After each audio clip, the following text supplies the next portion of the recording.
C'est une initiative de la Fédération des associations féminines du département d'Anniglé-Kourou qui va préserver la vie de milliers de jeunes filles du cancer du col de l'utérus.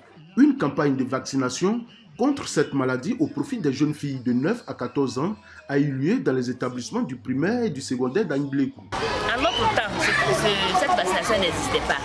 Aujourd'hui, le gouvernement a bien voulu mettre cette vaccination à la disposition des femmes et que c'est cette tranche de 9 à 14 ans qui est ciblée. Nous voulons donner la chance à nos enfants et nos petits-enfants de ne pas faire le grand taux de cancer que nous avons. Cette initiative de la Fédération des associations féminines d'Anniglé-Kourou s'est faite en collaboration avec l'inspection de l'enseignement préscolaire et primaire public et la direction départementale de la santé. Cette campagne de vaccination n'exclut pas les filles non scolarisées ou déscolarisées. Le cancer du col de l'utérus est l'une des causes de mortalité chez la femme. Et le cancer évolue à bas bruit. Lorsqu'on découvre qu'il y a une cellule cancéreuse au niveau du col de l'utérus, on compte l'espérance de vie en mois. 6 équipes constituées ont sillonné tous les établissements scolaires d'Anniglé-Kourou pendant 3 jours qu'a duré cette campagne. Le préfet du département d'Anniglé-Kourou a salué cette initiative de la Fédération des associations féminines. On a dit, c'est justement des parents quelquefois qui créent des blocages. Mais il faut qu'ils comprennent qu'en acceptant cette vaccination-là pour leurs enfants, c'est une façon de lutter contre cette maladie. Cette campagne de vaccination contre le cancer du col de l'utérus a eu lieu en prélude à l'investiture de la Fédération des associations féminines du département d'Anniglé-Kourou. Présidée par Malan Monique, cette fédération compte 85 associations féminines, dont 74 dans le périmètre communal et 11 dans la sous-préfecture. Elle revendique au moins 2000 membres. Bouaké Dar es Salaam Petit Marché, Yasmil Keïta, handicapé moteur 10 ans en classe de CE2, reçoit la visite de la ministre de la Solidarité et de la lutte contre la pauvreté.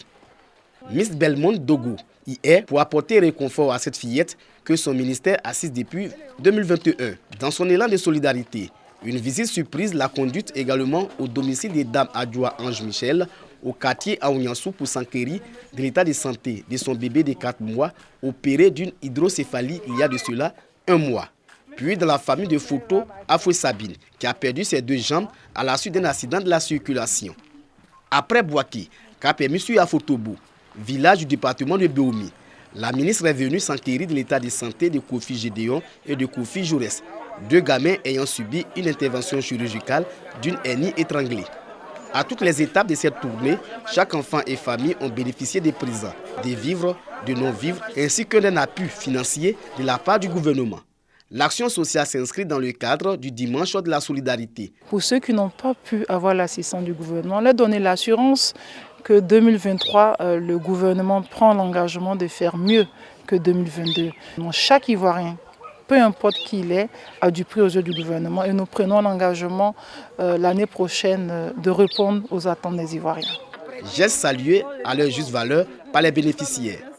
Je remercie Papa Lassane Ouattara et maman Dominique, Madame la ministre, pour tout ce qu'elle a fait pour moi, pour mon frère et pour ma soeur. Parce que sans elle, aujourd'hui, on pouvait mourir, quoi. Elle nous a soutenus, elle a soutenu ma grand-mère, fait tout et donc lui rendre toute la gloire. Mon fils qui devait construire une maison pour moi, il est décédé. C'est lui qui est parti. Il dit grand merci de ce qu'il a fait, le début jusqu'à aujourd'hui. Qu'aujourd'hui, c'est déplacé pour venir dans cette maison. Oui, Seigneur.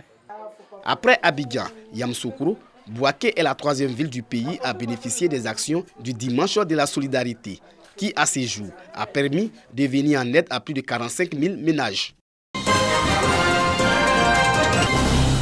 Le parvis de l'hôtel communal de Cocody aux couleurs du pagne tissé.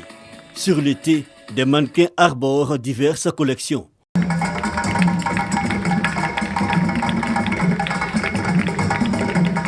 Ici, modèles et tailles, il y en a de tous les contours, des fines aux plus enrobées, communément appelées à Pouchou. Nous sommes à la 8e édition du Yorodei Festival, Festival du pagne tissé africain. Pour la promotrice, il s'agit d'ouvrir au projecteur C'est à tout textile propre à l'ouest du pays.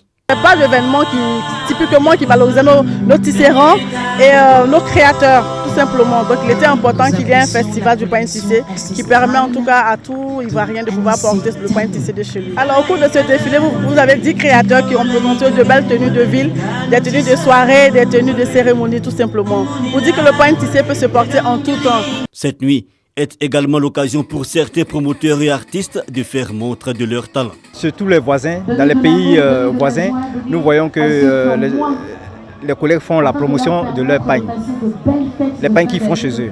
Alors nous, à notre tour, je pense qu'on ne peut faire que la même chose et même faire plus. Parce que c'est quand même la Côte d'Ivoire. Et ici, c'est la plateforme de la mode. Yoro Deye, depuis sa création, a permis de révéler et valoriser l'esthétique, notamment les tenues de plusieurs régions de la Côte d'Ivoire.